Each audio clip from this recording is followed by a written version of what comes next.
માગો અને એના આશીર્વાદ તમને આપે છે. તમે શું માગો છો? સ્વસ્તિ સ્તુયા વિનાશાખ્યા ધર્મ કલ્યાણ વૃદ્ધિદા વિનાયક પ્રિયા નિત્યમ તામ ચ સ્વસ્તિમ બ્રુવંતુ નઃ. હે ભૂદેવો, જે વિનાયકને અતિ પ્રિય છે એવું સ્વસ્તિ કલ્યાણ અમને સદાને માટે કહો. અમારા આયુષ્ય વધે. શા માટે? ધર્મ કલ્યાણ વૃદ્ધિદા. આયુષ્ય શા માટે? ખાલી ખાવા પીવા માટે નથી. હે, બુંદી ને પૂરી ને ગાંઠિયા ને ખાલી એના માટે નથી. સુખ મેળવવા માટે જ નથી, બીજાને સુખ દેવા માટે છે. શેના માટે છે? ધર્મ કલ્યાણ વૃદ્ધિદા. હે ભૂદેવો, હે દેવતાઓ, અમને આશીર્વાદ આપો, અમારા આયુષ્ય મોટા થાય. શા માટે? તો કે ધર્મ કલ્યાણ વૃદ્ધિદા. ધર્મના અને કલ્યાણના કામ કરવા માટે થઈને. તો શા માટે આપણું જીવન છે? ધર્મનું કામ કરવા માટે, કલ્યાણના કામ કરવા માટે. ગામડે ગામડે તમને પાડિયાઓ જોયા હશે, લગભગ વધુમાં વધુ ક્ષત્રિયોના જ હોય પાછા. શેના માટે? હે ગઢવૈયા મારે ઠાકોરજી નથી થાવું. હે ધડ ધીંગાણે એના માથા મહાણે મારે.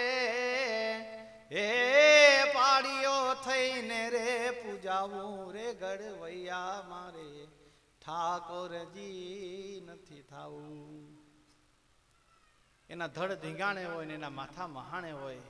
શા માટે પાડ્યા બન્યા? તો કે આપણા દેશની સંસ્કૃતિની રક્ષા કરવા માટે થઈને, આપણા દેશની મર્યાદા, આપણા દેશનો ધર્મ અને એને ટકાવવા માટે થઈને પોતાના જીવનના જેને બલિદાન આપ્યા છે. તો જીવન એટલા માટે છે. આજુબાજુમાં ક્યાંક ધીંગાણું થતું હોય, કોઈ ગરીબડો કે કોઈ નાનો માણસ, કોઈ સાચો માણસ કૂટાતો હોય અને આપણે ઘરમાં છુપાઈને બેઠા રહીએ તો આપણે વીરસાના, તો આપણે જીવવાનો કોઈ અધિકાર જ નથી. જો તમે સત્યની સંભાળ ન લઈ શકતા હોય, જો તમે સંસ્કૃતિની રક્ષા ન કરી શકતા હોય, ધર્મની મર્યાદાને જાણતા ન હોય કે એને ટકાવવા માટે થઈને કાંઈ પ્રયત્ન ન હોય, તો ખરેખર આપણે જીવન જીવવું બધું નકામું છે.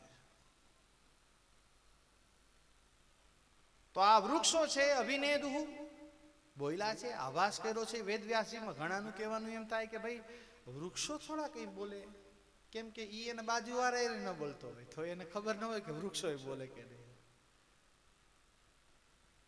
અભિનેદુઃ એટલે આભાસ કર્યો છે, કાંઈક બતાવે છે.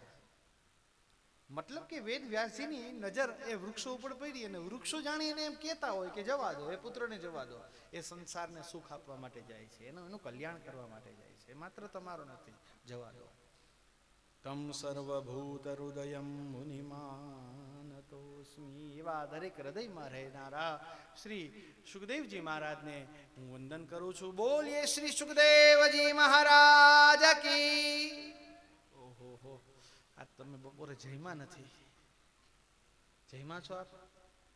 જુઓ, આપણા શરીરનો તમને મહિમા કહી દો. ખાલી સૂતા રહેવા માટે ભગવાને આપ્યું નથી. 2 પગ એટલે આપ્યા કે તમે ઘરેથી અહીં સુધી આવી શકો. કમર એટલે ભગવાને દીધી કે તમે નિરાતે પાછા બેહી શકો. તમને આંખું એટલે આપી કે ભગવાનના દર્શન થાય. સરસ મજાના 2 કાન, ચશ્મા રાખવા નથી આપ્યા, તમને ભગવાનના નામ સાંભળવા માટે આપ્યા છે.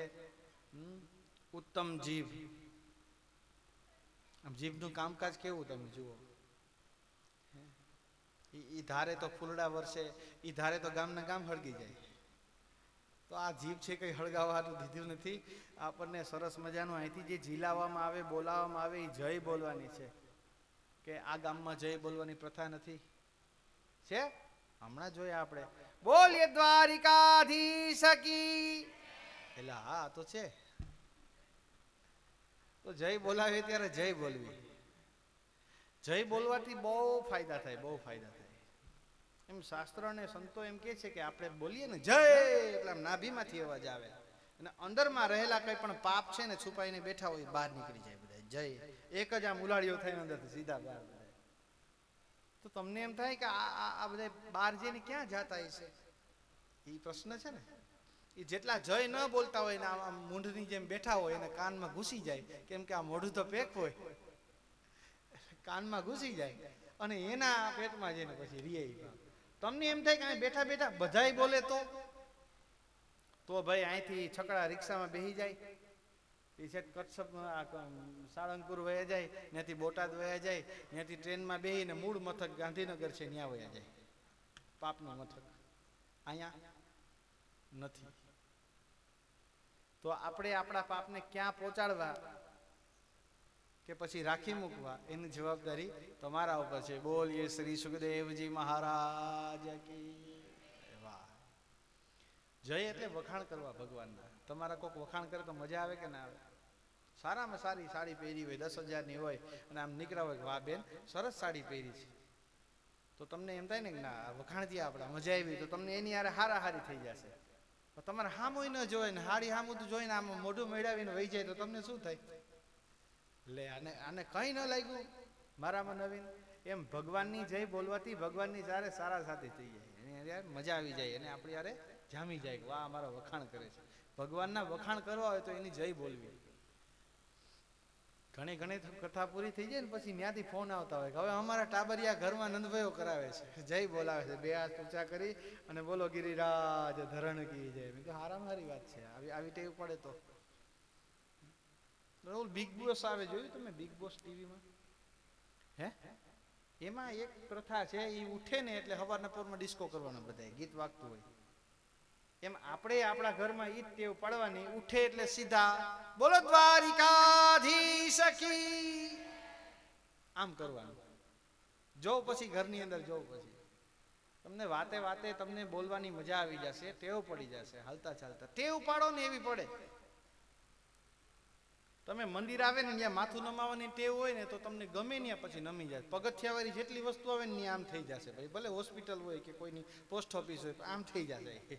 તો કામ તમને ટેવ પડી છે, તો એ સારી ટેવ છે. નમવાની ટેવ, નમતું રહેવું, જય બોલતું રહેવું.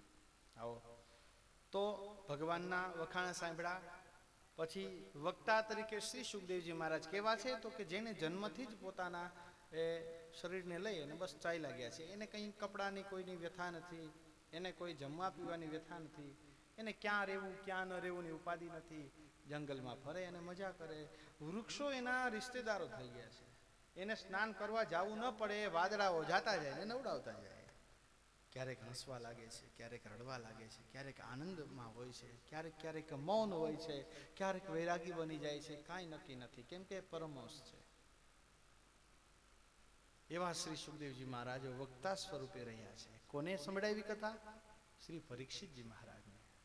તો પરીક્ષિતજી મહારાજ શું છે? એ શ્રોતા છે. શું છે? શ્રોતા એટલે કાનથી કથા સાંભળનારા. એમાંથી ર કાઢી નાખો તો શ્રોતા થઈ જાય. શ્રોતા એટલે કે જ્યાં ટેકો મળે ત્યાં હુઈ જનારા. તો શ્રોતા, શ્રોતા એને કહેવાય જ્યાં બેઠા છે ત્યાં એને જો કથાનો અવાજ આવતો હોય તો એ શાંતિથી પલોઠી વાળી આંખ બંધ કરી કથાને નિરાતે સાંભળે.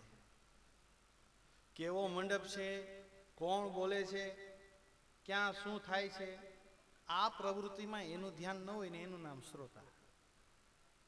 વ્યવસ્થાઓની અંદર માત્ર પડ્યા રહે કે હવે અહીં આટલું છે એટલું છે, બધું થઈ રાખશે. આ બધું એવું છે કે આમાં નાખો એટલું ઓછું અને એમ જ થાય કે હજી આમ કરીએ, પણ એક જગ્યાએ બેસીને કથા સાંભળી લે ને એટલે એમ થાય કે હા થઈ ગયું બધું થઈ ગયું. આ ઋષિ મુનિઓ એક ઓટલાની ઉપર બેસી, એની માથે છાંયડો વૃક્ષનો હોય અને નીચે રેતીમાં બધા બેઠા હોય અને આવી રીતના ગંગાના કિનારાઓની અંદર કથાઓ થાય છે. કોઈ વ્યવસ્થાના નામે કાંઈ ન હોય. ઉપર આકાશ હોય, નીચે ધરતી હોય અને બસ હરિનામ સંકીર્તન થતું હોય. એને વ્યવસ્થાનું કંઈ કામ નથી હોતું. આપણે પણ જ્યાં બેસીએ અને જ્યાં છીએ ત્યાં આપણને કથા સંભળાવી જોઈએ. બસ આપણું બીજું એ કે કથાનો જે વચ્ચેનો સમય છે ને 1 કલાકનો, આપણે જમી લઈએ અને 2 વાગે આવીએ ત્યાં સુધીમાં અહીંયા બેઠા બેઠા કીર્તન થવા જોઈએ, ગપાટા નહીં. એ તો આપણે ઘરે કરીએ છીએ. વાતો કરવી હોય તો SMS માં કરી લઈએ માણસ નવરા બેઠા બેઠા, વોટ્સઅપ લઈને બેઠા હોય. પણ અહીંયા શું કરવાનું છે? અહીંયા એ બધાથી દૂર થઈ અને ભગવાનના કીર્તન કરવાના છે. આટલો દિવસ તમને એક વેકેશન મળ્યું છે ઘરના કામમાંથી ને આજ તમને સારું મજાનું એક ફરવાનું સ્થળ તો કયો તો ફરવાનું, અહીંયા કંઈક માણવાનું સ્થળ કયો તો એ, અને કંઈક જીવનમાં ઉતારવાનું લ્યો તો એ. જે બાને તમે ભજો એ, જે બાને લ્યો એમ નામ લ્યો, સંકીર્તન કરો, ગરબા ગાઓ, સ્તુતિઓ કરો, વાર્તાઓ કરો, વચ્ચેના સમયની અંદર આ 7 દિવસમાં કોઈ ફાલતુ વાતું જ ન કરાય. તમે મળો તો શું હોય, કેમ છો તો કે મજામાં, શું નવીનમાં, આ 2 થી વધારે કઈ પ્રશ્ન તમારી પાસે હોય તો બોલો. બાકી તો રાબેતા મુજબ હાઈલે જ રાખવાની જિંદગી. તો ઇતર સમયની અંદર ટાઈમ પાસ નહીં કરવાનો, ખોટો સમય બગાડવાનો નહીં. બહુ મહત્વનો સમય છે આપણો, છે ને જીવન છે ને બહુ મહત્વનું છે. ક્ષણ ક્ષણ નીકળતી જાય છે. એક ઘડાની અંદર પાણી ભરેલું હોય અને એમાં એક નીચે એક નાનું એવું છેદ હોય કે ત્યાંથી ટપક ટપક ટપક એક એક બિંદુ થઈ અને નીકળતું હોય છે. એ ધીમે ધીમે ધીમે ધીમે કરીને 2 દિવસમાં ઘડો ખાલી થઈ જાય છે. એમ આપણું જીવન એવું જ છે, ચાલુ જ છે. એમાંથી સરકવાનું સમયનું શ્વાસ રૂપે ચાલુ જ છે, ચાલુ જ છે.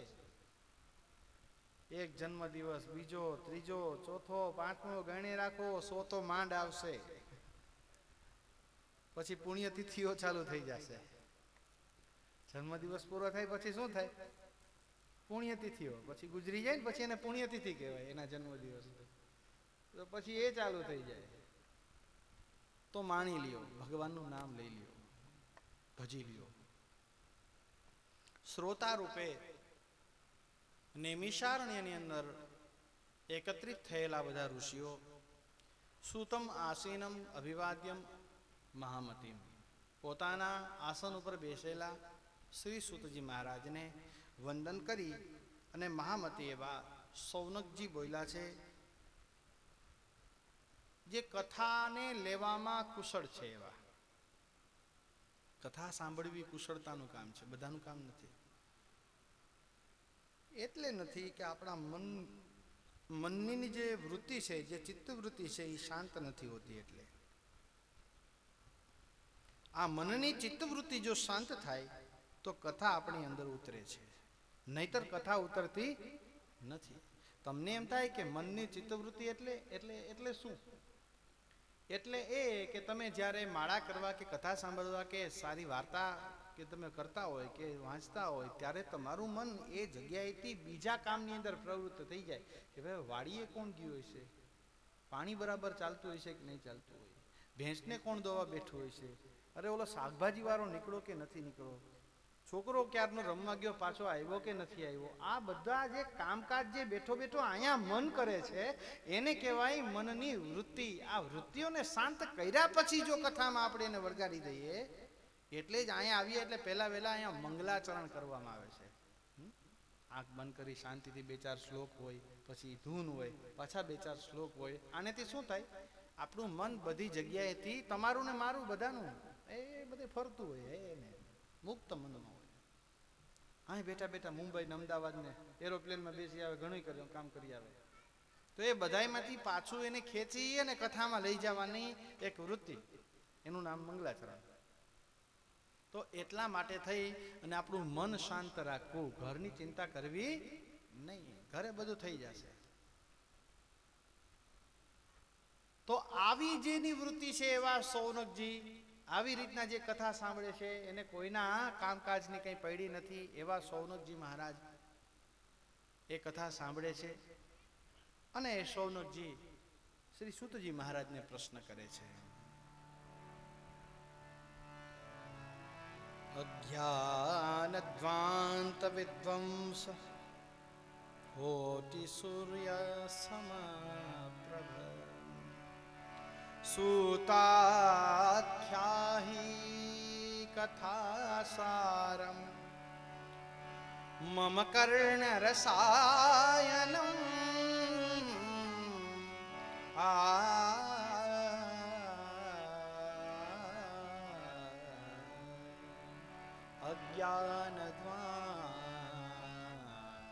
અજ્ઞાનધ્વાંત વિદ્વંસ कोटि सूर्य समान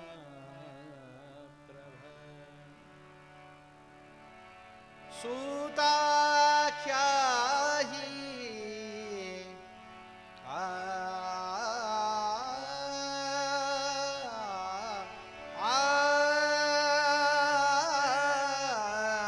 मम कर्ण रसायनम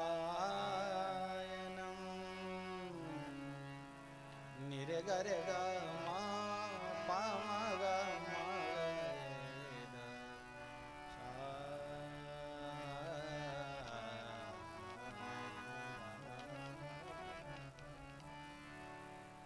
अज्ञानध्वांत विद्वांस अज्ञानना અંધારા રૂપી મોટા પહાડનો નાશ કરનારા કોટિ સૂર્ય સમપ્રભ જો કોઈ પદાર્થ હોય અને એનું ભાંગનારું હોય કોઈ, જાણો કે પથ્થર હોય અને એને એના ઉપર કોઈને ભાંગવું હોય પથ્થરને, તો શું જોઈએ? મોટો હથોડો જોઈએ. તો સૂતજી મહારાજ હથોડા સ્વરૂપ છે, પણ અહીંયા લખ્યું છે કોટિ સૂર્ય સમપ્રભ. હથોડો નથી કીધું. એક મોટા ઢગલાનો નાશ કરે છે. કયા? તો કે અંધકાર રૂપી. જો અંધારું દૂર કરવું હોય તો પ્રકાશ જોઈએ, અને પ્રકાશનો મોટો જો કોઈ સ્વરૂપ હોય, કોટિ સૂર્ય, એક સૂર્યનો જેટલો તાપ પડે છે, તો અહીંયા કરોડો સૂર્યનું કહ્યું છે. કોટિ સૂર્ય સમપ્રભ.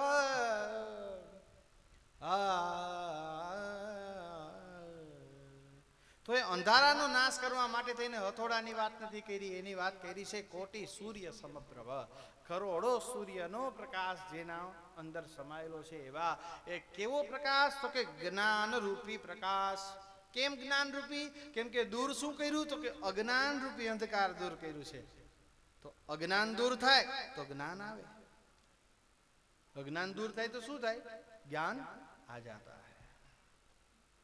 કોટિ સૂર્ય સમપ્રભ. એવા હે સુતજી મહારાજ, આખ્યાહી, તમે આખ્યાન કરો. શું કીધું? અમને આખ્યાન કરો. કથા વાંચો એમ નથી કીધું, કથા બોલો એમ નથી કીધું, કથા સંભળાવો એમ નથી કીધું. આખ્યાહી. આખ્યાહી એટલે આખ્યાન કરો. આખ્યાન કોને કહેવાય? જે વસ્તુ પરિસ્થિતિ વક્તા બતાવતા હોય અને નજરની સામે આવતું જાય કે ભગવાન શ્રી કૃષ્ણ પોતાના રથ ઉપર બેસી અને હાયલા, તો આમ નજરની સામે આવે કે આ રથ જાય છે ને આ ભગવાન છે. શ્રી સબરી માતે શ્રી રામ ભગવાનને પોતાના એ સુંદર મજાના મીઠા ફળ ખવડાવ્યા, તો નજરની સામે વસ્તુ આવી જાય કે આ સબરી, આ બોર, અહીંયા ભગવાન હવે એને આપે છે. આવે ને એવું, આમ કલ્પના થઈ જાય કે નજરની સામે. એનું નામ કહેવાય આખ્યાન. તો કથા સાંભળાવો નહીં, કથા વાંચો નહીં, કથા બોલો નહીં, પણ તમે અમને કથાનું આખ્યાન કરો. શા માટે? મમ કર્ણ રસાયનમ. એ મારા કાનની દવા છે. કાનથી લેવાનું એક રસાયણ છે. જે જેવી બીમારી એવા એવા ઇન્જેક્શન હોય, એવી એવી દવા હોય. મોતિયો આવે તો ખબર છે કેવી કેવી રીતના ઇન્જેક્શન મારે. આપણે જ્યાં આંખની ખૂણાની અંદર એક છિદ્ર હોય, ત્યાંથી પાણી નીકળે, એની અંદર સોય ભરાવે, ત્યાં ઇન્જેક્શન મારે. મોતિયો થાય ને તો તમે જોયું? પૂછી જોજો, કોઈ ડોક્ટરને જોઈ લેજો માથે રહીને. પછી નાકની અંદર કંઈ તકલીફ હોય તો નાકની અંદર મશીન ચડાવે. આંતરડાની અંદર તો મુખની અંદરથી મશીન જાય, ગળામાં તો અંદરથી દૂરબીન વાળું મશીન જાય. પણ કાનની અંદરથી જ્યારે કંઈ લેવાતું હોય, એ બે વસ્તુ થાય. એક તો કાનના પડદા ફાટી ગયા હોય તો, અને હૃદયમાં કચરા બહુ જામી ગયા હોય, એને દૂર કરવા હોય તો એને માટે, દૂર કરવા માટે તેને કર્ણ રસાયનમ, એક કાનની દવા કીધી છે. શું? આ કથા. આ કથા કાનથી પીવાની છે. આ બધી ડોક્ટરોની વાત એટલે કહું છું કે બધી દવાઓ અલગ અલગ રીતના લેવાય છે. આ કાનથી લેવાય છે. આ દવા કેનેથી લેવાય? તમે આ દ્રશ્ય જોવું હોય ને તો ક્યાંક કથામાં કોઈ આંધળો માણસ આવે ને ત્યારે જોજો. તમે લોકોને ખબર છે કે વ્યાસપીઠ અહીંયા છે, કથા અહીંથી થાય છે, એટલે તમે સીધા બેસો આમ જોઈને. પણ આંધળાને ખબર ન હોય, એને તો જેને આંખું નથી એને તો જ્યાંથી સંભળાય એને એ જ ખબર હોય કે અહીંથી સંભળાય છે, એટલે સ્ટીરિયાની સામે જોઈને બેઠા હોય આમ કરીને. શું કામ? કેમ કે એને ત્યાંથી જવા આવે છે, એને ખબર નથી કે અહીંયા બેઠા છે. બસ તો આ લેવાની જ અહીંથી છે. એ જે અંધ માણસ છે ને એ આપણને શીખાડે છે કે અહીંથી લ્યો, આનું કામ નથી અહીંથી. સાચી વાત કે ખોટી વાત? આ કાનથી લેવાની દવા છે એટલે કીધું કે મમ કર્ણ રસાયનમ, આ મારા કાનની દવા છે. શું છે? કાનની. તમે જવાબ દેજો, હું છેલ્લે દિવસે પાછું બધું પૂછીશ, મને ટેવ છે પાછી. હા, અને હવે તો આમ બધે ઓળખીતા થઈ ગયા છે, નામ લઈ લઈને પૂછીશ કે ભાઈ આ શું વાત આવી હતી. આપણે તો કેટલી કથાઓ સાંભળી, કેટલી બધી. ભૂલાઈ ન જવું જોઈએ, ધ્યાન રાખજો, યાદ રહેવું જોઈએ. યાદ રહેવાની કોઈ દવા નથી હોતી. તમારી મનની ઈચ્છા પ્રબળ હોય કે કથા એટલે કથા સાંભળવી જ છે, તો તમને યાદ રહી જાય તરત જ. તમારી જેમાં મન વધારે લાગતું હોય ને એ વસ્તુ તમને યાદ રહે, તો કથામાં મન વધુમાં વધુ લગાડો. એને તો અહીંયા શ્રી સુખદેવજી મહારાજ, સુતજી મહારાજને કહેવામાં આવ્યું છે કે તમે અમને કથાનું આખ્યાન કરો. પણ કેવી કથા? તો કે ભક્તિ, જ્ઞાન, વૈરાગ આપતો, જેમાં ભક્તિ, જ્ઞાન અને વૈરાગ્ય યુક્ત વિવેક હોય. એવો વિવેક કેવી રીતના વધે તે કહો. માયા અને મોહ, આ બંને વસ્તુઓમાંથી વૈષ્ણવ કેવી રીતના છૂટી જાય છે. આ બહુ અઘરી વસ્તુ છે, માયા અને મોહ. માયા એટલે સંપત્તિ, દ્રવ્ય, દારા, પુત્ર, પરિવાર, આ બધી માયા છે. એનો ત્યાગ કરવાનો કે મતલબ બધાને કાઢી મૂકવાના નથી. સંસારમાં સરતો રહે ને મન મારી પાસ, સંસારમાં લેપાય નહીં ને જાણ મારો દાસ. સંસારમાં રહેવું, સંસારીઓની સાથે પણ રહેવું, પણ સંસારીઓની અંદર ડૂબી ન જવું, એના મય ન બની જવું. મન તો ઈશ્વરની પાસે જ રાખવું, એનું નામ છે ભગવાનનો દાસ. ભગવાનનો દાસ કદી ન ઉદાસ, એ ક્યારેય ઉદાસ ના હોય, એ ભગવાનની સમીપ જ હોય. એવી રીતના કથાને સાંભળવાની છે. તો એ જે માયા છે એમાંથી મુક્ત થવું હોય તો એમાં લાગેલો મોહ છે એને હટાવો. પહેલા તો કઈ રીતના? તમને એમ થાય કે મારે નવા વસ્ત્ર પહેરવા છે, તમે બરાબર સરસ મજાના વસ્ત્ર કે પાદુકાઓ, ચપ્પલ વગેરે કે સારી વસ્તુઓ તમે તમારા માટે તેને લીધી છે. તમે બહાર નીકળ્યા ને તમારી પાસેથી કોઈ માગી લે ને તમે એને આપી શકો તો સમજવાનું કે મારામાં મોહ નથી. તમે ન આપી શકો તો સમજવાનું કે હજી મને મોહ છે. બાપા બજરંગદાસ બાપા, હવે તો ગામે ગામને એની ડેરી હોય ને, બજરંગદાસ બાપા ને ગામડે ગામડે ગલીએ ગલીએ ડેરી. નહીતર કોઈ પાનની દુકાન વાળાને કેબિન રાખ્યું હોય તો રાખવા નહીં દે. જોજો તમે, જગ્યા બહુ મહત્વની વાત છે. પણ બજરંગદાસ બાપાનું નામ પડે ને, આપણે રાખી લ્યો અહીં ખાલી. તમારે તો ઝૂંપડી કરવી ને બનાવી લ્યો ઝૂંપડી. શું કામ? એને શું કામ મળે જગ્યા ખબર છે? મર્યા પછી એટલો યશ કેમ મળે છે? જ્યારે ચીનની સાથે યુદ્ધ થયું હતું ત્યારે જવાહર લગભગ હતા, અને એ સમયે દેશમાંથી નાણાં બધાય ભેગા કરી અને સરકારમાં જમા કરતા હતા, ફંડ આપતા હતા. એમાં બજરંગદાસ બાપાએ પોતાના આશ્રમની જગ્યા વેચી અને ઈ ફંડ મોકલી દીધું હતું. શું કામ? એને દેશની સેવાની ઈચ્છા થઈ અને એનો પોતાનો આટલો ત્યાગ કરી બતાવ્યો. આ સાધુને પણ ત્યાગ છે, આટલું જવા દીધું. હું તો બીજે ક્યાંક આશ્રમ બનાવી લઈશ, આ આશ્રમની જગ્યા વેચી નાખો. તો શું થયું? મર્યા પછી ગામડે ગામડે, મર્યા પછી ગલીએ ગલીએ, જ્યાં જુઓ ને એના નામની જગ્યા મળે ને, તો કંઈક ત્યાગ કરીએ ને તો જીવનમાં કંઈક મળે છે. ત્યાગીને ભોગવી જાણો. ત્યાગ કરે તો કંઈક મળે ને. તો માયા અને મોહ છે, આનાથી વૈષ્ણવો છે કેવી રીતના બચે છે એની મારે કથા સાંભળવી છે. યહ ઘોરે કલો પ્રાયો જીવસ્તા સુરતામ ગતા. આ કળિયુગમાં જીવ અસુરતા તરફ જઈ રહ્યો છે. વિચારોથી, વાણીથી, વર્તનથી અસુરતા જેવું જીવન થઈ રહ્યું છે. ક્લેશ કંકાસની અંદર જે પીસાઈ રહેલો છે એમાંથી બહાર નીકળવાનો કઈ રસ્તો હોય તો કહો, જે પવિત્રમાં પવિત્ર હોય, જે પાવન કરવા વાળી વસ્તુઓને પણ પાવન કરી શકતું હોય. કૃષ્ણ પ્રાપ્તિ કરમ શાશ્વત સાધનમ તદ્વદાધુના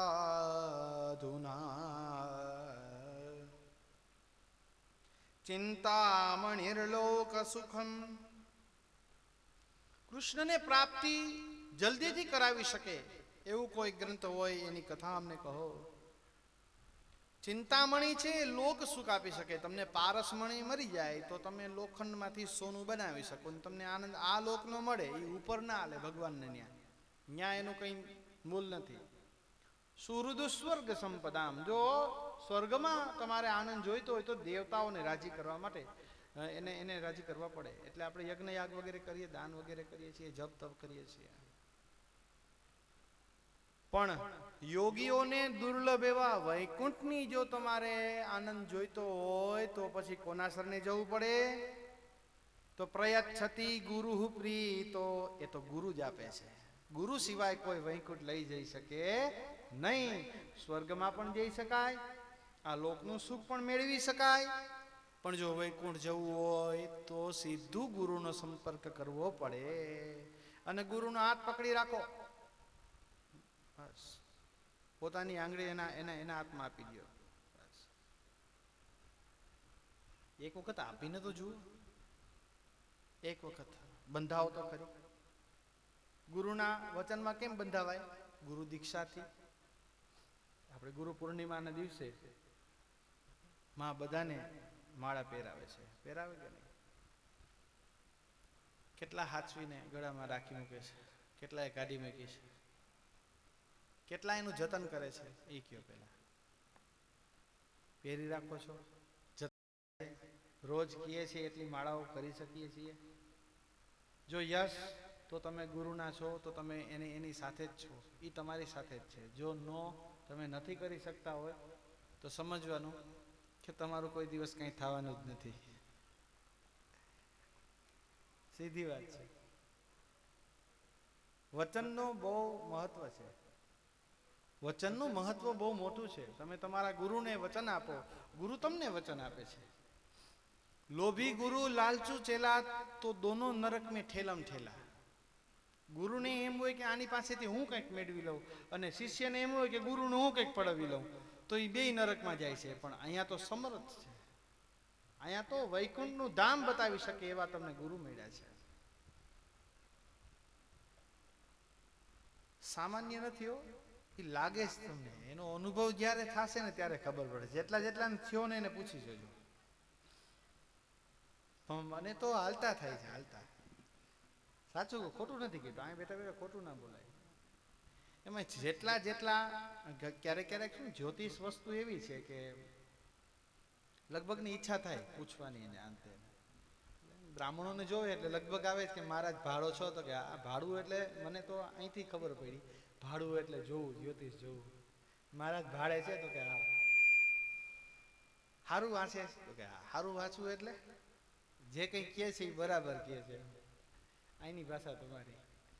તો જેટલા મને પ્રશ્ન કરતા હોય અને મેં જેટલાને જવાબ દીધા છે, થોડીક વાર પછી એ જ બોલે કે આવું તો સમરથમાં અમને કીધું જ છે, માતાજી અમને લક્ષ્મીમાં આવું જ કીધું છે. હવે આંખ બંધ કરીએ ને માં જ બોલતા હોય, એ જ હું તમને કહેતો હોય તો એને જ કીધું હોય ને. તમે મને પૂછો, હું આગમન કરું અને મને જે આદેશ આવે કે એ જે બોલતા હોય એ દેખાતું હોય કે આમ કહી ગયા છે અને અત્યારે મને આમ કહે છે, તો હું એ તમને કહું તો આ બધું ડાયરેક્ટ થયું ને, બધું આખું એક લાઈન થઈ ગઈ ને. આનાથી મોટો અનુભવ કેવો કહેવાય એમ. અહીંયા બેઠા બેઠા ખોટું નહીં બોલવું, બોલવાની જરૂર જ નથી ખોટું. તો આ વસ્તુ શું છે? આ તો તમે જેમ જેમ નજીક જાશો એમ તમને નવો પરિચય થાય. બોલો જગદંબે માત કી. તો પ્રયચ્છતિ ગુરુ પ્રીતો વૈકુંઠમ યોગી દુર્લભમ. શ્રી સુતજી મહારાજ આવા પ્રશ્ન સાંભળી અને કથા કહી રહ્યા છે.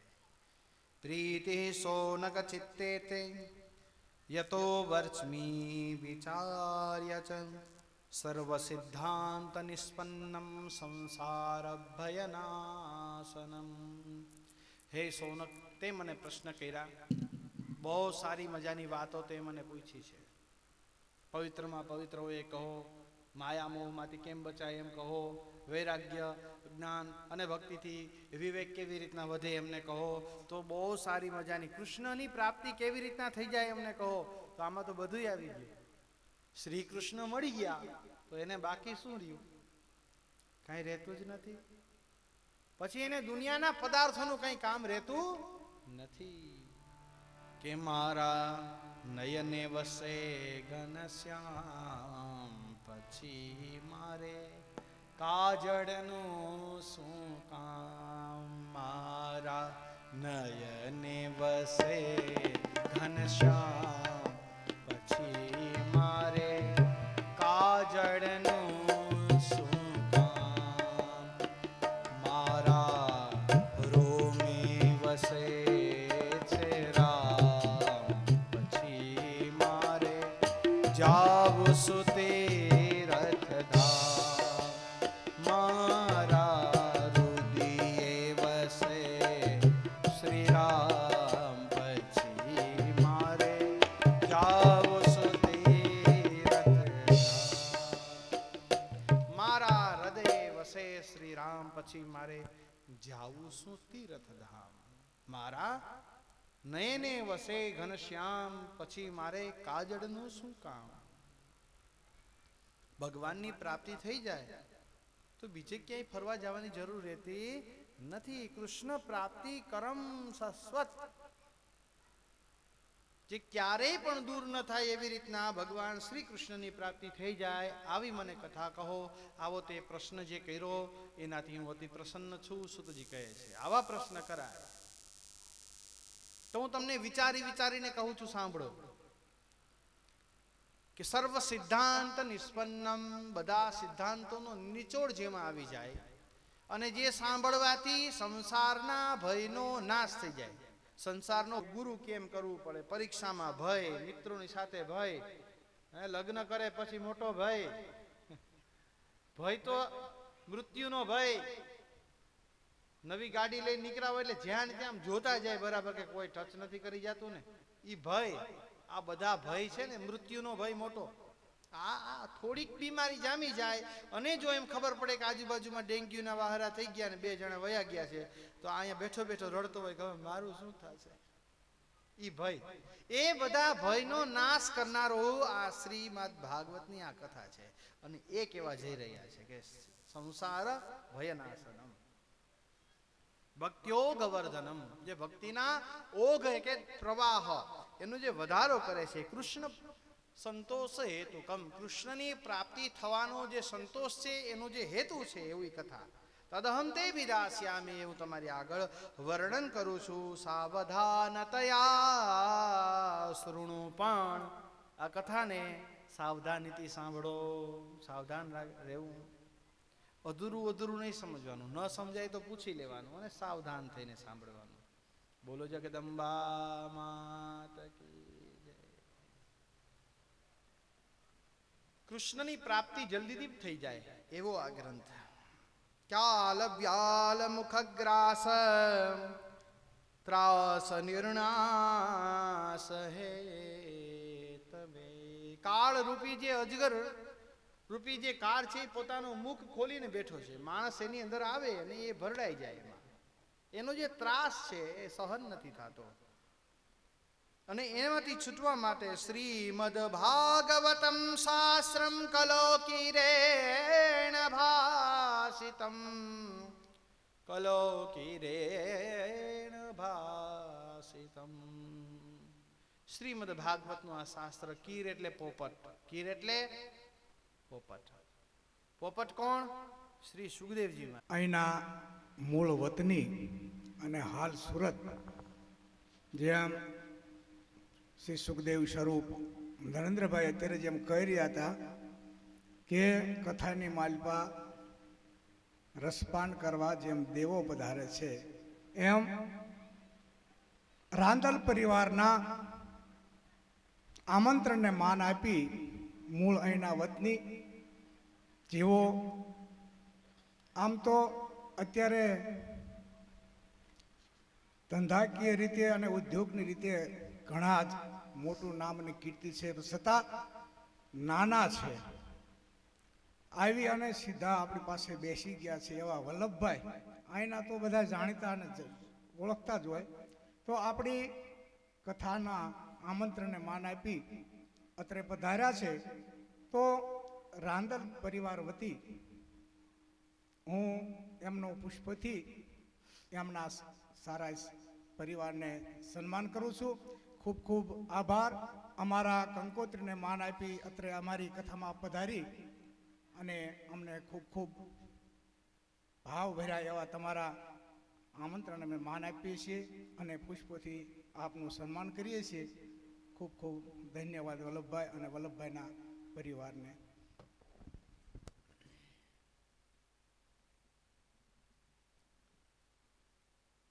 સૌ તાળીઓથી વધાવી લઈએ. ખૂબ ખૂબ ધન્યવાદ. તો જન્માંતરે ભવેત પુણ્યમ તદા ભાગવતમ લવેત. જન્મ જન્માંતરના પુણ્ય થાય ત્યારે શ્રીમદ ભાગવતની પ્રાપ્તિ થાય. એના માટે એક સુંદર મજાનું ઉદાહરણ ચાલી રહ્યું હતું કે શ્રી સુખદેવજી કથા સંભળાવે, પરીક્ષિતજી મહારાજ સાંભળતા હતા અને એટલામાં દેવતાઓ હાથમાં અમૃત કુંભ લઈને આવ્યા છે. પણ એવું બન્યું કે દૂર ઊભા. સુખદેवजी કીધું ભાઈ बैठ जाओ, कथा श्रवण करो. तो कि नहीं महाराज, हम कुछ आपको कहना चाहते हैं. कहूँ बोलो क्या है महाराज? हमें तुम्हारी पास विनिमय करवा આવ્યા છીએ. विनिमय? कौन सा विनिमय? क्या चाहते हो? कहे आप हमें कथा सुनाओ और बदले में क्या? बदले में यह अमृत का कुंभ है वो आपके परीक्षित को दे दो. कथा हमको ही सुनाओ. અને કથા છે અમને સંભળાવો. હવે આ બે વસ્તુમાં મોલ કેનું મોટું થયું, અમૃતનું કે કથાનું? ધ્યાન તમારું જો અહીં હોય તો હું તમને પૂછું છું, કથાનું મૂલ મોટું થયું કે અમૃતનું? દેવતાઓ આવીને એમ કહે છે કે મહારાજ આ અમૃત એને આપી દઈએ, અમને કથા સંભળાવો. મતલબ કે સ્વર્ગમાં આ કથા મળતી નથી એટલે પોતાનું અમૃત દઈ દેવા તૈયાર થઈ ગયા દેવતાઓ કે આ અમૃત આલ્યો, કથા આપો. એટલે આવી જ્યાં વાત કરી ને, આ તો સોદાબાજી જેવું થયું. બ્રાહ્મણને બોલાવીને તમે એને પૂછો કે મહારાજ આપ કથાનું શું લ્યો છો, તો શું કેવું? આમાં સમજાતું નથી. હવે આ વાત આવી રહી કે જો દેવતાઓ અમૃત આપી જતા હોય અને બદલામાં કથા માંગતા હોય તો આ કથાના બદલે કેટલા માંગવા? તો આનું મૂલ્ય આ તો અનમોલ છે. એટલે જ આપણે બોલીએ વસ્તુ અમોલિક, वस्तु अमौलिक दी मेरे सदगुरु. वस्तु अमौलिक दी मेरे सदगुरु. कृपा कर अपनायो, कृपा कर अपनायो.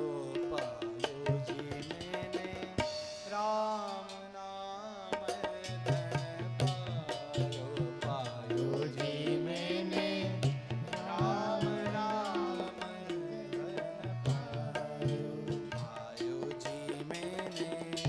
राम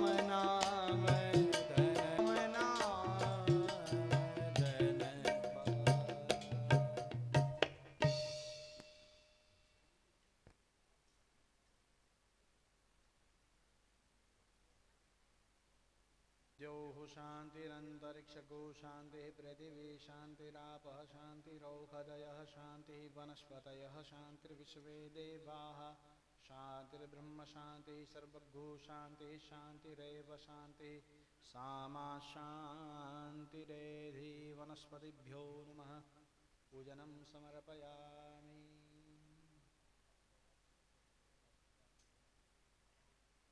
બે વૃક્ષ જેના પૂજન થઈ રહ્યા છે, આ વૃક્ષની અંદર તમામ જીવોના ઉદ્ધાર થાય એ હેતુથી આને વાવવામાં આવશે. જેટલા પણ જીવો આ ભૂમિની અંદર રહેલા હતા એ તમામ જીવોને મોક્ષ ગતિ મળે એ હેતુથી માએ અહીંયા આ વનસ્પતિઓની પૂજા કરી છે અને એનો ઉછેર કરવામાં આવશે. બોલીએ દ્વારિકાધીશ કી જય. આવો ફરીથી કથાની અંદર પ્રવેશ કરીએ. તો કથા અમને કથા અને એના બદલામાં અમૃત. હવે અમે તમને કથા નહીં સંભળાવીએ. ચલે જાઓ યહાં સે. દેવતાઓને ભગાડ્યા ન ગયા ત્યાં સુધી કથા એ ચાલુ ન રાખી શ્રી સુખદેવજીએ. આને સોદાબાજી કહેવાય. કથાના બદલામાં કાંઈ મગાતું નથી કે અમને આટલા આપો તો અમે તમારી કથા કરીએ. નહીં તો એ કથાનું મૂલ્ય રહેતું નથી. વસ્તુ અમૌલિક દી મેરે સદગુરુ, વસ્તુ અમૌલિક અમૌલિક દી મેરે સદગુરુ, કૃપા કર અપનાયો. એ અનમોલ વસ્તુને પણ જો કૃપા હોય તો અપનાવી શકાય, નહીતર અપનાવી શકાય નહીં. કૃપા કર અપનાયો, પાયો જી મેને રામ નામ ધન પાયો. આ રામ નામનું ધન છે, કૃષ્ણ નામનું ધન છે કથા. એટલે એના માટે સોદાબાજી ના હોય. આ વાતની ખબર પડી કે દેવતાઓને ભગાડ્યા અને પરીક્ષિતને કથા સંભળાવી. પરીક્ષિતને એટલે માત્ર લખ્યું નતું કે ત્યાં પરીક્ષિત જ બેસે. દુનિયાના તમામ દેવતાઓ આવતા હતા. જેમ માએ કીધું કે આ કથા કોઈ એકની નથી, આખા ગામની છે. અરે આજુબાજુના બધાને છૂટ છે, વિશ્વ કલ્યાણ થાય એની દરેક કથાઓ. નહીં તો યજમાનોના સંકલ્પ શું હોય ખબર છે કે અમારા પિતૃઓનું કલ્યાણ થાય. પણ માની જેટલી મેં કથા આપણે બદ્રીનાથ કહી દીધી, ન્યાય કોઈ એવું નતું કે અમારા ખુદના અમારા જ એકના પિતૃઓ. નહીં, જેટલા જીવો આવ્યા છે ને એ બધાનું કલ્યાણ થાય, એના પિતૃઓનું કલ્યાણ થાય. એ કથા એમ હતી. દેવી ભાગવત બોટાદની અંદર તાલુકા સ્કૂલની અંદર શાળાની અંદર એ તમામના જીવના ઉદ્ધાર માટે. વરિયા દેવીમાં તમામના જીવોના ઉદ્ધાર માટે. છેલ્લે આપણે દ્વારકાની અંદર તમામના જીવોના ઉદ્ધાર માટે. આમાં બીજાનું જ કલ્યાણ માંગ્યું છે, બીજાનું જ કલ્યાણ. આ કથાનો હેતુ જ મૂળ એ છે કે સૌનું કલ્યાણ થાય.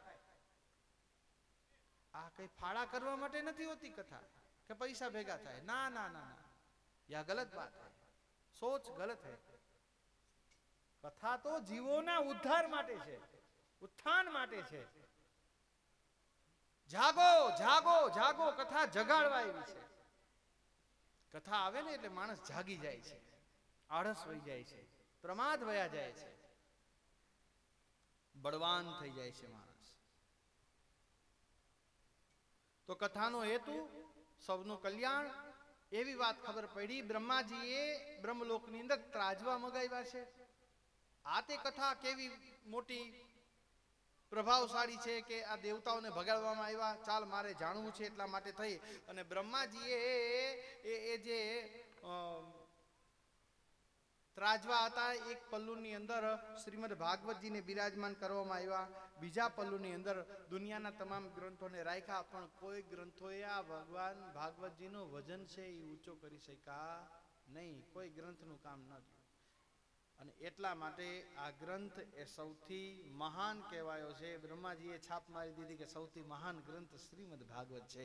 બોલીએ ભાગવતજી ભગવાન કી જય. મેનિરે ભગવદ રૂપમ શાસ્ત્રમ ભાગવતો કલો પઠના શ્રવણા સદ્યો વૈકુંઠ ફલદાયકમ. એટલા માટે આ ભાગવત છે એ ભગવાનનું રૂપ કહેવામાં આવ્યું છે કે સ્વયં ભગવાન એટલે શ્રીમદ ભાગવત. એટલે આપણે આપણા મસ્તકની ઉપર લઈ અને એને નાચીએ છીએ. એટલે સંતો એને ગાય છે, આપણે સાંભળીએ છીએ. શ્રીમદ ભાગવત નું આ આખ્યાન છે એક વખત નારદજીએ પણ કરાવ્યું હતું અને સનત કુમારે એ કથા કરી હતી. ત્યારે સૌનકજીને ફરીથી પ્રશ્ન થયો કે નારદજી એને તો ઘર બાર નહીં, એને કોઈ પુત્ર પરિવાર નહીં, પિતૃઓનો જો ઉદ્ધાર કરતી હોય તો આ નારદજીએ કોના માટે કરી હશે? અને નારદજી કેવા હતા? લોક વિગ્રહ મુક્તસ્ય નારદસ્થિર અસ્થિરસ્ય ચ. નારદજી એક જગ્યાએ શાંતિથી બેસવા વાળા નતા. આખી ભાગવત એક જગ્યાએ 7 દિવસ સુધી કેવી રીતના એને આ સાંભળી હશે? અને લોક વિગ્રહ મુક્ત, બીજાના કામ કરવા વાળા. કોઈ ફસાયો હોય તો નારદજીને બહાર કાઢી આવે, કોઈને ફસાવો હોય તો નારદજી ફસાવી પડી. બેકામે. ધર્મની જ્યાં હાનિ થતી હોય ને કોકને ફસાવી દે. અને જે ધાર્મિક હોય કે જે સત્યવાદી હોય એને બચાવી પણ લે છે. એવું કામ છે નારદજીનું. એને શા માટે કરવી પડી? કહે એક વખત નારદજી પૃથ્વીની અંદર નીકળેલા અને એ સમયે સૂતજી મહારાજ કહે છે કે શ્રી સુખદેવજીના શિષ્ય સ્વરૂપે મને એકાંતમાં જે આ ભાગવત કથા મળી છે હું તમને કહું છું. એકદા હિ વિશાલાયામ ચત્વાર ઋષયો મલાહ અમલાહ, જેમાં કોઈ મેલ નથી, મન પવિત્ર છે એવા 4 ઋષિ આ વિશાલ એટલે કે બદ્રી વિશાલ ક્ષેત્ર બદ્રિકાશ્રમની અંદર એ પરિભ્રમણ કરતા હતા. એટલામાં સત્સંગ માટે જઈ રહ્યા હતા અને એને નારદજીને દૂરથી આવતા જોયા હતા. દદૃશુસ્તત્ર નારદમ. કેવા હતા નારદજી? એને જોઈ અને આ કુમારો છે એ બોલે છે,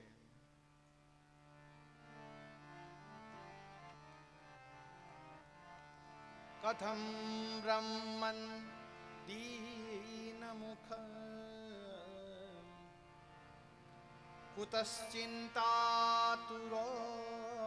ભવાન વરિતમ ગમ્યતે પુત્ર કુતશ્ચાગમનો તવ કથં બ્રહ્મન દીન મુખ કથો બ્રહ્મન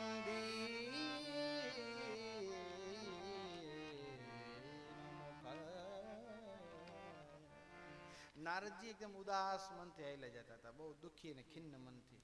એટલે આ જોઈ અને સનત કુમારોને ગમ્યું નહીં, કેમ કે એક ભક્ત ને બીજો ભક્ત નારાજ કે દુઃખી હોય તો એ ગમે નહીં. એટલે પૂછ્યું કે ઓ બ્રહ્મન કથમ દીન મુખ, શા માટે આમ દીન એટલે ગરીબ જેવું મુખ લઈને જાઓ છો?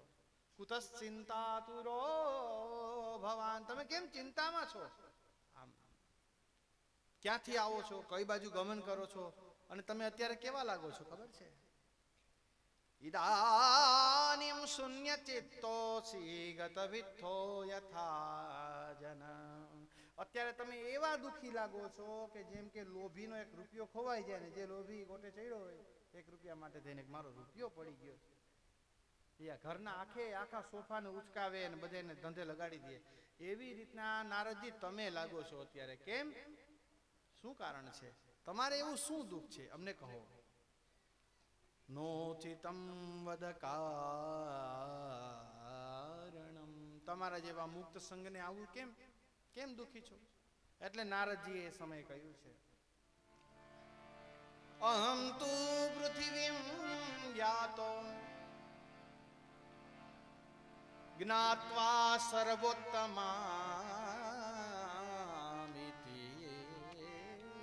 5000 વર્ષ પહેલાની વાત છે આ. ત્યારે નારદજીને આ પૃથ્વીમાં આવું બધું દેખાણું હતું. અત્યારે નારદજી આવે ને તો ચિંતાથી આતુર નહીં, બેભાન થઈ જાય. અત્યારે તો એવી હાલત છે. આમાં કેવું આવ્યું જોવા જેવું છે, બહુ સાંભળવા જેવું. અહમ તુ પૃથ્વીમ યાતો, હું આ પૃથ્વી ઉપર આવેલો. મને એમ કે આ પૃથ્વી સર્વોત્તમા છે, કે જ્યાં ભગવાન સ્વયં બિરાજમાન હોય છે, એટલે હું આવ્યો છે. પણ મેં અહીં શું જોયું છે કે આ પૃથ્વીમાં કઈ જગ્યાએ હું ગયો છે? હરિક્ષેત્રમ કુરુક્ષેત્રમ શ્રીરંગમ સેતુ બંધનમ.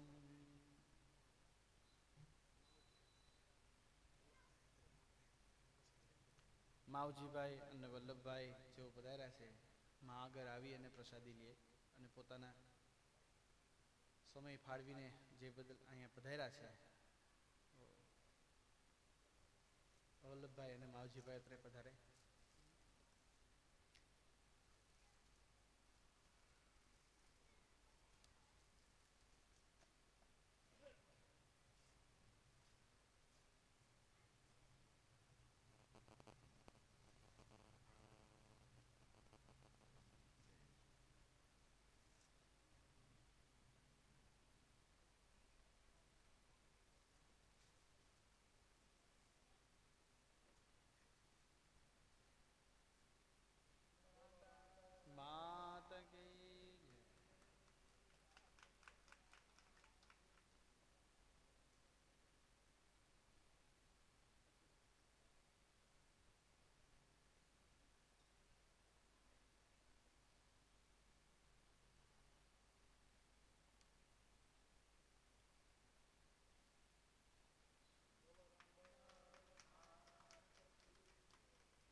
બોલો દ્વારિકાધીશ કી. તો કથા શું હાલતી હતી? નારદજી આ પૃથ્વી પર પરિભ્રમણ કરતા હતા. કાશી ગયા, કુરુક્ષેત્ર ગયા, શ્રીરંગ ગયા, સેતુબંધ ગયા, રામેશ્વર ગયા.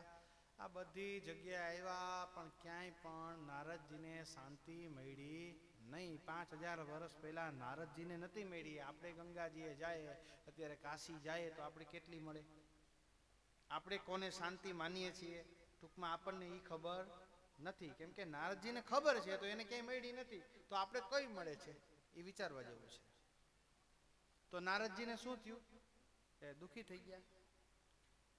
કલિનામ અધર્મ મિત્રેણ, કળિયુગના અધર્મ નામના મિત્રથી આ પૃથ્વીને જાણે કે આમ બંધન કરી દીધું હોય એવું નારદજીને લાગતું હતું. હજી તો શરૂઆત હતી, ત્યાં જ કળિયુગની શરૂઆત હતી, ત્યાં જ નારદજીને આવું થઈ ગયું છે. સત્યમ નાસ્તિ તપસોચમ દયાદાનમ ન વિદ્યતે. ક્યાંય સત્ય જોવા મળ્યું નહીં, સાચું દાન જોવા મળ્યું નહીં, દયા જોવા મળી નારદને નહીં. ઉદરમ ભરીનો જીવા વરાકાકૂત ભાસીન. પોતાના પેટ ભરવા વાળા નારદજીએ જોયા, મતલબ સ્વાર્થી માણસો જોયા નારદજીએ. વરાકા એટલે બિચારા, કૂટ ભાસીનો. ક્યારેક ક્યારેક બિચારાઓનું કામ થઈ જાય, પણ કડવી જીભ હોય ને એનું કામ ન થાય. મંદાતી મંદ ભાગ્ય જેના હોય, આળસુના પીર, ભાગ્ય નબળા અને ઉપદ્રવી, બેઠા બેઠા કંઈક ને કંઈક કરી રાખે. કઈ નહીં તો એટલા અણુબોમ્બ બનાવ્યા છે અત્યારે ભાઈ કે એની તમે વાત ના પૂછો. તમને ખબર છે વિશ્વના જેટલા અણુબોમ્બ ફૂટે બધા ભેગા થઈને તો 400 બ્રહ્માંડનો નાશ થઈ શકે. કેટલા? આ મનુષ્યની કૃતિ જોઈ લ્યો. નહીતર ભગવાને માણસને એટલે બનાવ્યા હતા કે બીજાનું કલ્યાણ કરે ને પરોપકાર કરે. પણ આ મારા બેટા શું કરે છે? બેટા બેટા અણુબોમ્બ બનાવે છે, પરમાણુ બોમ્બ. આ બધાને એકી સાથે ફોડવામાં આવે તો આવા 400 બ્રહ્માંડો એકી સાથે, દેશ નહીં આખા બ્રહ્માંડોનો નાશ થઈ જાય. કેટલા? 400 બ્રહ્માંડ. હજી તો વધારે બને છે બીજા. આને કહેવાય ઉપદ્રવ. ઘરની અંદર ન કોઈને ખાય કે ન પોતે ખાવા દે અને બધાને ચગદોડે ચડાવે જે તે વાતમાં, એનું નામ કહેવાય ઉપદ્રવ. એ કોઈને શાંતિ ન લેવા દે, આનું નામ ઉપદ્રવ. તો આવા ઉપદ્રવો નારદજીએ જોયા છે. નારદ કહે સનકાદિકને વૈદો ભૂમિનો ભાર, જુઓ આ વૈદો ભૂમિનો ભાર.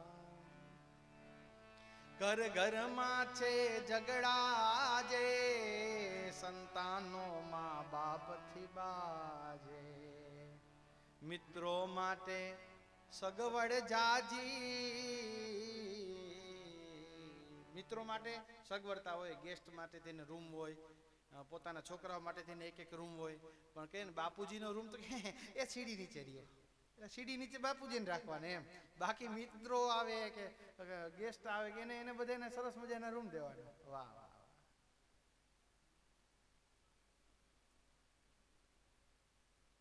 દંપતીઓમાં ઝઘડાઓ જોયા નારદે. પેલા વેલા એ સમયની અંદર સત્યયુગમાં બે માણસ ઝઘડતા ઓછા, બહુ ઓછી લડાઈ થતી. હવે કળિયુગમાં જોવા જેવું હોય. ખેર જવા દો. હોટલોમાં અનાજ વેચાવાતા, પાણી વેચાય. હવે તો એમાંય શોર્ટકટ થઈ ગયો. પેલા પાણીના પાઉચ મોટા આવતા, હવે નાના નાના થતા જાય છે. હવે એક ઘૂંટડામાં પાઉચ ખાલી થઈ જાય. કેટલો લોભ માણસને વળગો. એક પીવાનું પાણી જે ભગવાન વરસાવે છે એમાં એટલો લોભ. જો ભગવાને દીધેલું છે એ કોઈને આપી નથી શકતા, તો પોતાનું હોય તો માણસ ક્યાંથી દઈ શકે? દયા ન જોઈ, દાન ન જોયા. દાન કેવા જોયા? તકતી માટેના, જેની વાવા થાય તો એને મજા આવે, આવા દાન જોયા. હરિદ્વારની અંદર કમલાનંદજી મહારાજ બહુ સરસ મજાની સત્સંગની અંદર વાતો કરે कि दान तो इस तरह से करना चाहिए कि इस हाथ से दो तो इस हाथ को पता भी ना चले कि दान दे रहे हैं. दान तो एवी રીતના દેવાય કે ખબર ન પડે કેમ દાન દેવાઈ ગયું. દાન દ્યો ને ઊભા ન રહ્યો કે મેં આપ્યું છે, ખબર ના પડવી જોઈએ કે આ દાનવીર છે અને દાન કર્યું છે. તો નારદજીએ આવું બધું જોયું એટલે નારદજીને દુઃખ થયું છે. ઘર ઘરની અંદર સ્ત્રીઓના રાજ્ય આવી ગયા હતા. નારદજી જોઈ અને દુઃખી થઈ ગયા. મેં તમને કીધું ને 5000 વર્ષ પહેલા નારદજી થોડુંક જોયું અને દુઃખી થઈ ગયા. અત્યારે આવે તો નારદજીની હાલત શું થાય તમે વિચાર કરો. ક્લેશ કંકાસ, જ્યાં જોઈને ઝઘડા ઝઘડા ઝઘડા ઝઘડા ઝઘડા, ક્યાંય સંપ ન જોયું નારદજીએ. તીર્થોના સાર વયા ગયા. તીર્થત્વ નાશ થતું રહ્યું છે. ત્યારે નારદજી ચાલ્યા આવતા હતા. એક આશ્ચર્ય જોયું છે વૃંદાવનના યમુનાના ક્ષેત્રની પાસે. શું જોયું? એક યુવાન સ્ત્રી, એની પાસે એના ખોળામાં માથું રાખીને 2 વૃદ્ધો સૂતા હતા. સાંભળજો પૂરેપૂરું. 100 જેટલી સ્ત્રીઓ એને વીંજણાથી પવન નાખી રહી હતી. પેલી સ્ત્રી પેલા વૃદ્ધોને જગાડે છે પણ જાગતા નથી, પ્રયત્ન કરે છે. આવું દ્રશ્ય જોયું પણ નારદજીએ કંઈ બહુ વિચાર ન કર્યો. ત્યાંથી ચાલતા થયા એટલે પેલી સ્ત્રીની નજર પડી છે નારદજીની ઉપર. એટલે એણે કીધું, બો ભો સાધુ ક્ષણમ તિષ્ઠ મચ્ચિંતામપી નાશય આદર્શનમ તવ લોકસ્ય સર્વથા ગહરમ પરમ ભો ભો સાધુ ભો ભો સાધુ. હે સાધુ મહારાજ, હે સાધુ મહારાજ, ઉભાર્યો ઉભાર્યો. દૂરથી જ રાડ પાડી, એ સાધુ મહારાજ થોભો થોભો વયા ન જાઓ, ઉભાર્યો ઉભાર્યો ઉભાર્યો. મત ચિંતામપી નાશય, મારી ચિંતાનો નાશ કરતા જાઓ. તમારા દર્શન થવાથી પુણ્યની પ્રાપ્તિ થઈ જાય એવું છે. ઉભા રહો ઉભા રહો. એટલે આ નારદજી ઉભા રહ્યા. ત્યાં જઈ અને નારદજીએ જોયું અને પૂછ્યું,